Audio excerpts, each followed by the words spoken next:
People are not one way. We are a reflection of the states we're living in. When you're in a frustrated state, an overwhelmed state, a tired state, your brain processes completely differently than if you're in a passionate state, whether you're feeling determined, whether you're feeling committed, whether you feel completely resolved. So learning to change the leader's state, learning how to change your own state. So, people, one of the silliest questions I get asked is, you're not really that happy, are you? You have bad days, don't you? Of course they have, bad times.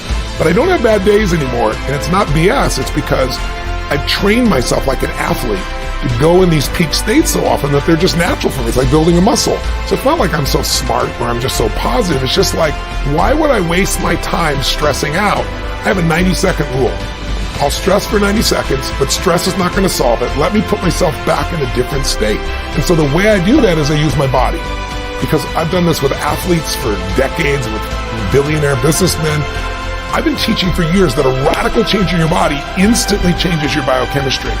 38 years I've taught it. 2 years ago at Harvard, they did a study, scientifically proven what I've been teaching all these decades, where they call it power postures. Yeah, the Wonder Woman stance. Yeah, standing like Wonder Woman or Superman for 2 minutes. Yep. Or like you see a guy that's like this, pulled back like that for 2 minutes. Literally increases your testosterone in your biochemistry within 2 minutes by 20%. It drops cortisol by 18%, which is the stress hormone, and increases your chance of taking a more risky behavior, which is what's required of a leader, by 33%, 2 minutes. Now that's just standing a certain way. I show people use their voice, their body, their movement, which is 10 times more dynamic than just a stiff stance. And when you change your state, your mental, emotional state, you change your performance. There are people that are born and upbred, maybe born with more certainty, like people are willing to take more risks. There certainly are people of that nature. But anyone can be a leader in something that they decide to become masterful in. You can be the leader of your own life. Everyone should lead their own life. You should be the leader of your family. And so I think everyone can be a leader, but there are different types and different styles of leadership. And I believe that leadership is a skill. It starts with having something that you're committed to that's larger than yourself, a vision that's bigger than yourself. If there's a large enough vision, if you have enough passion for that vision, then you're going to have enough drive to actually start to execute. And then leadership is the capacity to discipline your disappointment, because you're going to have to go through failures, and instead of making failures, you have to learn from those. And then it comes down to the skill of influence once again. And so anyone can learn, anyone can develop a vision, anyone can uncover their passion, anyone can learn to influence. That's a skill that can be learned. So yes, leadership can be taught and leadership can be learned. Can everyone be a leader? The answer is yes, because there's so many different things to lead in, and it's not a situation like you have to follow me for you to lead. I just have to know what it is I truly stand for. So I always say there are two things that influence everyone. If you want to be a leader, you have to know how to change other people's states.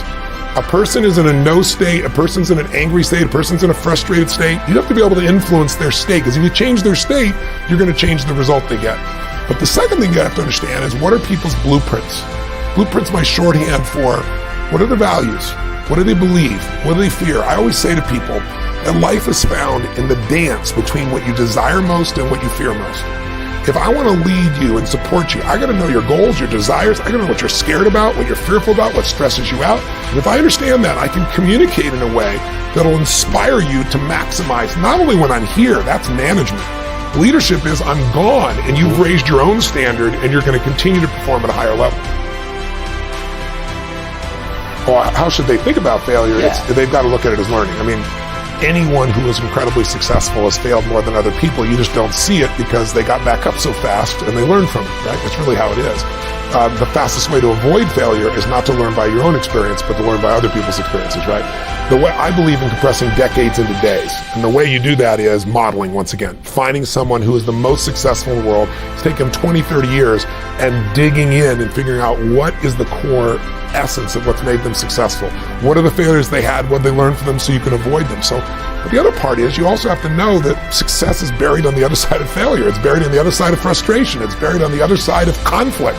And so you have to see this as part of the natural evolution. I really think we're all afraid to fail, but it's the only way to learn sometimes. I mean, when people succeed, they tend to party. When you fail, you tend to ponder. And then the pondering is when you usually get the growth, the insight, the strategy that'll change your business, that'll change your personal life, that'll change your finances. And so I think I don't vote for failure for anybody, but to think you're not going to experience it is absurd. The way to not experience it is to turn it into learning. The person that can go through failure like butter and it doesn't stop them, they just change their approach, how long will you give your average child to learn how to walk? Before you shut them off and said you're not a walker. People go, what are you, crazy? My kid's going to keep trying until he or she, is a walker. Well, that's why almost everybody walks. Right. But singing, how many people sing? Small amount. If someone says, what's that noise you're making? Stop that. You're not a singer. Well, once you decide that, you stop trying. Failure is only when you permanently give up. If you learn anything and you apply what you've learned, failure is a stepping stone.